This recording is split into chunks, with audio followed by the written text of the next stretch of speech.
মানে বই পড়ে না? না, এই যে গুলটেকেই দেখুন, 1 থেকে 50 অব্দি মুখস্থ, কিন্তু তারপর বলতে গেলেই হোঁচট খায়।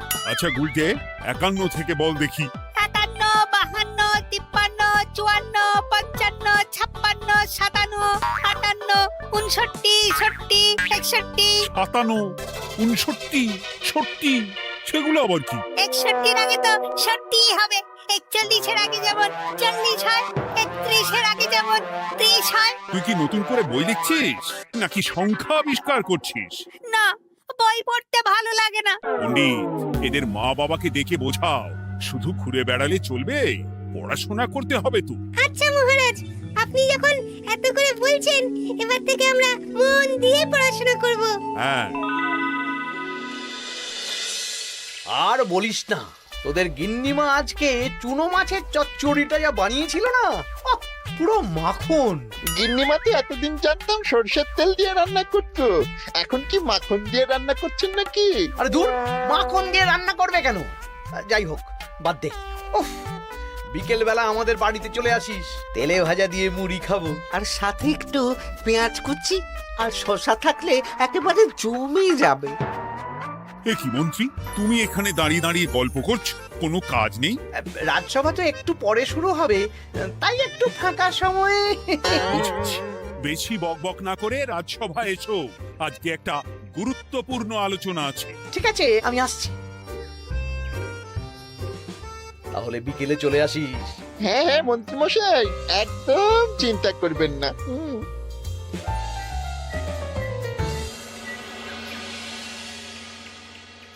রাজ্যটা তো রসাতলে চলে যাচ্ছে, বাচ্চারা পড়াশুনো করছে না, বড়রা গল্প গুজব করে আড্ডা দিয়ে কাটাচ্ছে। কি করা যায় কিছুই তো বোঝা যাচ্ছে না। কে গল্প গুজব করে আড্ডা দিচ্ছে মহারাজ? কে আবার? আমাদের মন্ত্রী। আমি নিজের চোখে একটু আগেই দেখলাম, বটা ঘটার সাথে সকাল সকাল গল্প জুড়েছে। তাহলে এটা বোঝা যাচ্ছে যে মন্ত্রী মশাইয়ের তেমন কাজ নেই, আর কাজ যখন নেই তখন মন্ত্রী মশাইকে রাজসভায় রাখারও দরকার নেই। হ্যাঁ মহারাজ, গোপাল এটা ঠিক কথা বলেছে। মন্ত্রী মশাই তো কাজের মধ্যে দুটো জিনিসই করেন, অকাজ আর কুকাজ। একদম বাজে কথা বলবে না। গোপালের কথা শুনে এখন আমার নিন্দা শুরু করেছো, তাই না? এই থামো থামো থামো থামো, আমাদের রাজ্যের উন্নতির জন্য একটা সমাধান করা দরকার। এই সময় নষ্ট করা বন্ধ করতে হবে। তাহলে মহারাজ, সবাইকে ফাঁকা সময়ে বই পড়তে হবে, পড়াশোনার মধ্যে থাকতে হবে, কারণ জানার কোনো শেষ নেই। তাহলে কি করা যায় বলো তো গোপাল? আমাদের রাজবাড়ির যে গ্রন্থাগার আছে সেটা তো বহু বছর ধরেই বন্ধ, ওটা খোলার ব্যবস্থা করুন মহারাজ। হ্যাঁ মন্ত্রী, তুমি নিজ দায়িত্বে গ্রন্থাগার খোলার ব্যবস্থা করো। অনেক দিন ধরে ধুলো ময়লা জমে আছে, সব পরিষ্কার করবে, আর পরিষ্কার হয়ে গেলে তোমরা সবাই গ্রন্থাগার থেকে বই নিয়ে পড়বে। বেশ।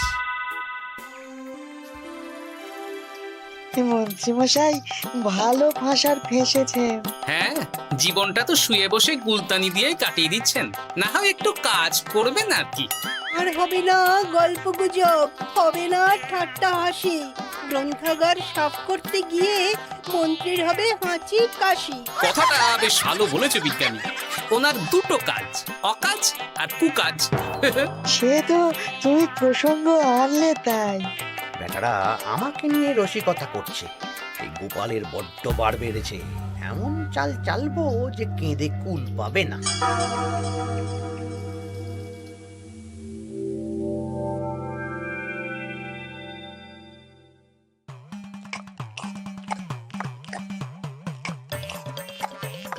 বেশ সুখে ছিলাম, কিন্তু হঠাৎ করে গোপাল আর মহারাজের সহ্য হলো না, চাপে পড়ে গেলাম।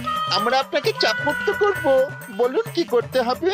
আমি সব ভাবনা চিন্তা করে ফেলেছি, এখন তোদের আমার কথা মতন কাজ করতে হবে। আসতে পারি মন্ত্রী মশাই? হ্যাঁ, এসো এসো। ইনি তো চিত্রশিল্পী, এনাকে দিয়ে কি হবে? ইনিই তো আসল কাজ করবেন। শোনো, তা গোপালকে ভালো করে দেখে নিয়েছো তো? বিলক্ষণ। একটা পাতায় গোপালের ছবি আঁকতে হবে, ওপরে লেখা থাকবে কৃষ্ণনগরের ভবিষ্যৎ। কি গোপাল তো আপনার শত্রু, গোপালকে নিয়ে বই লিখতেন কেন? আমি বলছি, একটা পাতায় গোপালের একটা ছবি আঁকা হবে, যেখানে গোপালকে দৈত্য হিসেবে দেখানো হবে। বড় বড় দাঁত, বড় বড় কুলোর মতো কান। শোনো, নিচে একটু ফাঁকা রাখবে, যা লেখার আমি পরে লিখে দেব। আর আপনি মহারাজকে এই পাতাটা দেবেন? হ্যাঁ, আর বলবো যে গ্রন্থাগার পরিষ্কার করতে গিয়ে এই পুরনো পাতাটা পেলাম, তবে অনেক খুঁজেও বইয়ের বাকি অংশ কিচ্ছু পেলাম না মহারাজ। মহারাজ ওখানে দৈত্য বেশি গোপালকে দেখে ভাববেন রাজ্যের বড় বিপদ আসতে পারে, আর গোপালকে কোনো কারণ ছাড়াই তাড়িয়ে দেবেন। একদম তাই। কিন্তু একটা সমস্যা আছে। আবার কি সমস্যা? পুরনো পাতা বোঝাবেন কি করে? ছবি আঁকা হয়ে গেলে পাতাটা দুদিন রোদে ফেলে রাখবো, তারপর পাতার ধারগুলো একটু আঁকা বাঁকা করে কেটে দেব, সাথে আগুনের হালকা তাপ দিলে সাদা পাতা খুব তাড়াতাড়ি পুরনো দেখাবে। এটা ঠিক বলেছেন। আচ্ছা চিত্রশিল্পী, তাড়াতাড়ি ছবি এঁকে ফেলো। আমি কালকে সকালেই দিয়ে দেব। বেশ বেশ। আর বটাঘটা, তোদের কালকে থেকে একটু আমার সাথে হাতে হাতে কাজ করতে হবে। হ্যাঁ, এসে আমরা আপনার সুখে দুঃখে পাশে থাকবো।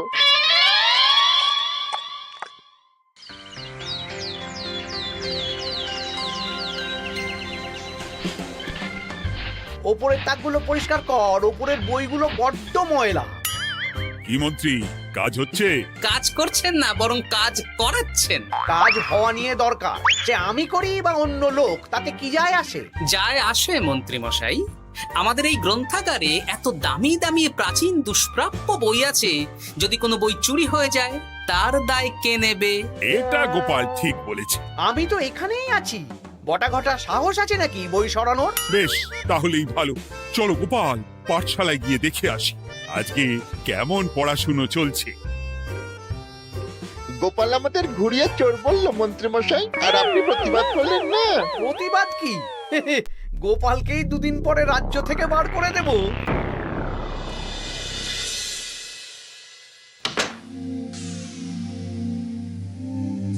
মন্ত্রীমশাই, ছবি আঁকা হয়ে গেছে। কই দেখি দেখি দেখি।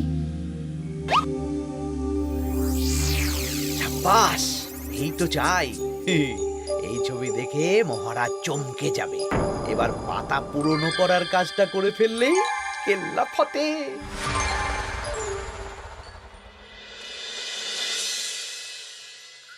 তা মন্ত্রী, গ্রন্থাগার পরিষ্কার করার কাজ শেষ? হ্যাঁ মহারাজ, তবে তবে কি? একটা পুরনো বইয়ের পাতা পেলাম। কি? এই এই দেখুন মহারাজ, আচ্ছা দেখি। অনেক পুরনো বইয়ের পাতা। একই মহারাজ, আপনি আমার দিকে তাকাচ্ছেন কেন? ওরে বাবারে, এই পাতায় কি লেখা আছে? পড়ছি, কৃষ্ণনগরে এক নবরূপী দৈত্য জন্ম নেবে, যার নামের আদ্য অক্ষর গ। সে শুরুতে লোকজনের উপকার করবে, কিন্তু তার বয়সকালে তার আসল রূপ ফিরে আসবে। ওই ব্যক্তি আসলে মানুষ নয়, সে এক দৈত্য। সে থাকলে কৃষ্ণনগরে নেমে আসবে সর্বনাশ। কৃষ্ণনগরের মানুষদের ধরে সে খাবে। তার আসল রূপের চিত্র প্রদর্শিত করা হলো। কই দেখি মহারাজ। দেখো, সত্যি তো, এই দৈত্যকে একদম গোপালের মতন দেখতে। মহারাজ, আমার মনে হয় যে গোপালকে এই রাজ্যে ঠাঁই দেওয়া একদম ঠিক হবে না। কোন দিন গোপাল মানুষ থেকে দৈত্য হয়ে আমাদের খেয়ে নেবে বলা তো যায় না। উল্টো পাল্টা কথা বলবেন না মন্ত্রী মশাই। ওই দেখুন মহারাজ, গোপাল কেমন রেগে উঠছে। এক্ষুনি দাঁত বেরোলে কিন্তু হিতে বিপরীত হয়ে যাবে। আরে কিসের হিতে বিপরীত? কই দেখি। দেখো দেখো, এ তো কোনো দুষ্প্রাপ্য বইয়ের পাতা, তাই মিথ্যে কথা লেখার সম্ভাবনা কম। বিশ্বাস করুন মহারাজ, আমি দৈত্য নই, আমাকে ফাঁসানো হচ্ছে। গোপালকে দূর করুন মহারাজ। কোনো অঘটন ঘটে গেলে কিন্তু আমাকে বলতে পারবেন না যে আমি আগে থেকে সাবধান করিনি। হ্যাঁ গোপাল, তুমি আর এই রাজ্যে থেকো না, আজ রাত্রেই চলে যাও। আমি জানি তো মানুষ অবস্থায় অনেক উপকার করেছো বা করছো, কিন্তু দৈত্য হয়ে উঠলে তখন রাজ্যের মানুষকে কি জবাবদিহি করব বলো? বিশ্বাস করুন মহারাজ, আমি মানুষ। চুপ! এই কে আছো? গোপালকে ঘাট ধাক্কা দিয়ে বের করে দাও। যেন আজকের পর এই রাজ্যে আর না দেখি। মহারাজ এসব বিশ্বাস করলেন? মন্ত্রী মশাই জোর খাটালেন যে, কি আর করা যাবে। এখন যতদিন না কোনো উপায় হচ্ছে এই রাজ্যের বাইরেই থাকতে হবে।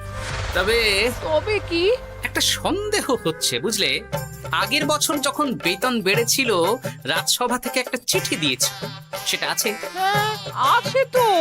দাও তো, যাওয়ার পথে একটু বিজ্ঞানীর বাড়িতে যাব বুঝলে।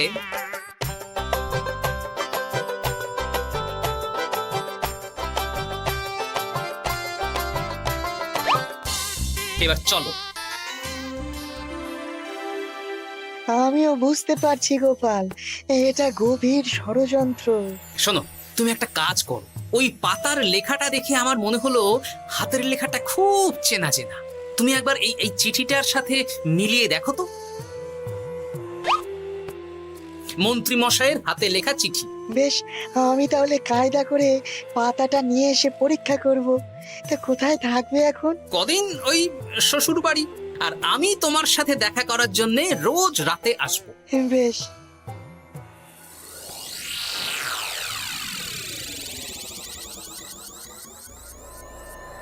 আসতে পারি মহারাজ?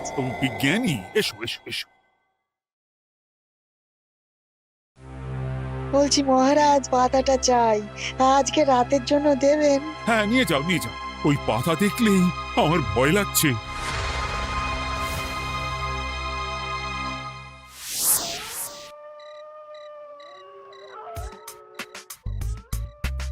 এ তো হাতের লেখা হুবহু এক। একদম মিলে যাচ্ছে। তার মানে এই হাতের লেখা মন্ত্রী মশাইয়ের, আর এই বই রোদে ফেলে রেখে হলুদ করা হয়েছে। আসতে পারি বিজ্ঞানী? এ কি, এ কে তুমি?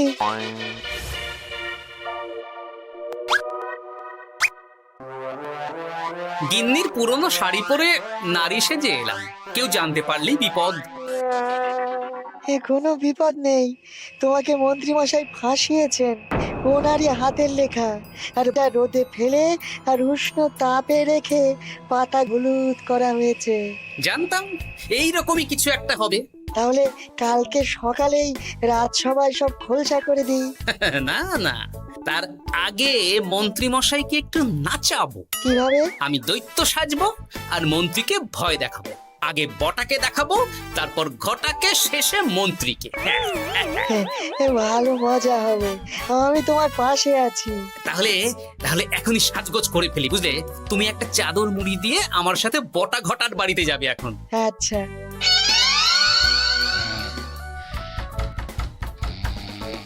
হে, এক ঘটা দেখ না।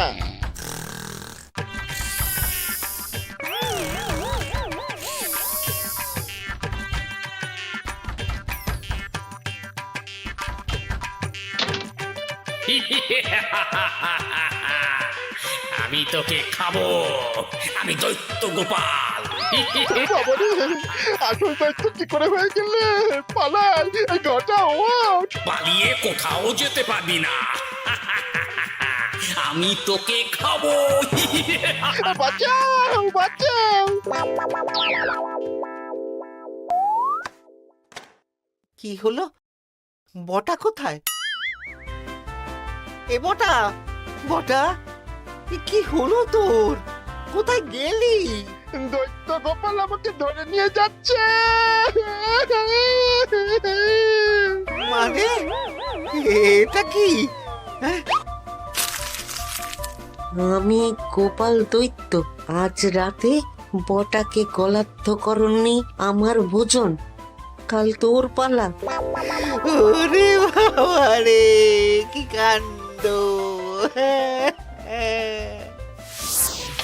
আমাকে খেও না। চুপ, আমি মানুষ। এবার বল, আমাকে ফাঁসানো হচ্ছিল কেন? বল। আমি কিছু জানি না, সব মন্ত্রী মশাইয়ের চক্রান্ত। আমাকে ছেড়ে দাও। এখন না, পরে ছাড়বো। শোনো বিজ্ঞানী, এখন এর মুখ হাত পা ভালো করে বেঁধে ফেলো দেখি। আমি এক্ষুনি বাঁচছি। আর ভোরবেলা একটা কাজ করতে হবে। আমার কয়েকটা নাতি নাতনিকে তোমার বাড়িতে নিয়ে আসবো, আর তারপর। আচ্ছা, আমি এখন চললাম, দরজাটা ভালো করে বন্ধ রেখো।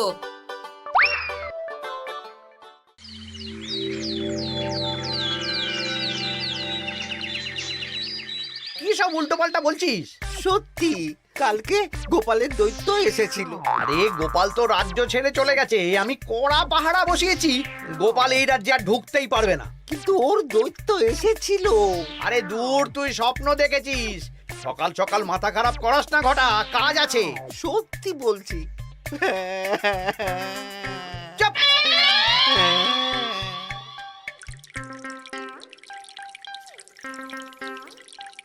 মহারাজ, আমি কানা ঘুষো খবর পেলাম বটাকে গোপাল দৈত্য কালকে রাতে তুলে নিয়ে গেছে। হ্যাঁ, আমিও তো তাই শুনলাম। কি সর্বনেশে দিন এলো! এতদিন তো এই বিপদ ছিল না। কালকে গোপালকে তাড়িয়ে দেওয়ার পরেই গোপাল দৈত্য হয়ে সব শুরু করলো নাকি? আরে দূর দূর, আরে গোপাল দৈত্য হবে কি করে? মানে তুমি তো ওই পাতাটা দেখিয়ে বললে। না মানে আমি বলতে চাইছি যে মহারাজ, গোপাল দৈত্য হয়ে এই রাজ্যে বিপদ আনতে পারে, কিন্তু সেটা তো এই রাজ্যে থাকাকালীন। এখন তো রাজ্যেই নেই, তাহলে আমি তো এর মাথা মুন্ডু কিছুই বুঝতে পারছি না। সর্বনাশ হয়ে গেছে মহারাজ। কি হলো পুটির বাবা? আজ সকালে গোপাল দাদার মতন দেখতে একটা দৈত্য এসেছিল আমাদের বাড়িতে, আর পুটি ট্যাপা পুচকে তুলে নিয়ে গেছে। এবার আমাদের কি হবে মহারাজ? এ কি সর্বনেশে কাণ্ড রে বাবা! দূর, কি সব বলছো? সত্যি পুটির মা সকাল থেকে কাঁদছে, সকাল থেকে। আজকে ওরা তিনজন পাঠশালাতেও আসেনি। এই সেরেছে। মহারাজ, গোপালকে তাড়ানোর পর থেকে তো দেখছি বিপদ শুরু হলো। এতদিন তো কোনো বিপদ ছিল না। সেনাপতি, তুমি তোমার প্রহরীদের নিয়ে গোপাল দৈত্যকে খুঁজে বের করার চেষ্টা করো। আচ্ছা মহারাজ। আর এই যে মন্ত্রী, বলুন মহারাজ। আজ থেকে রাজ্যের সব দোকান, বাজার, হাট অনির্দিষ্ট কালের জন্য বন্ধ থাকবে। সবাই বাড়িতে থাকো, ঢেঁড়া পিটিয়ে দাও।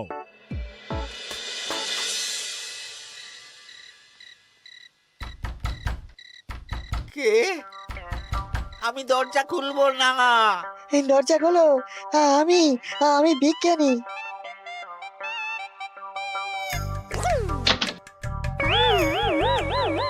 এবার আমি তোকে খাবো।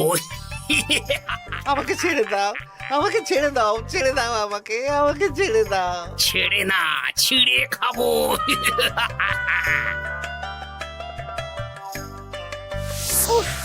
এই তো দাদু চলে এসেছো। এরকম শুয়ে বসে থাকতে ভারী মজা। এ কি বটা, তোর কিছু হয়নি? না না, কাল একটু ভয় পেয়েছিলাম। না, কিছু হবেও না। এই মন্ত্রীর সব চক্রান্ত ধরা পড়ে গেছে। আমি চাইলেই মহারাজের কাছে মন্ত্রীর নিজের হাতের লেখা বইয়ের ব্যাপারে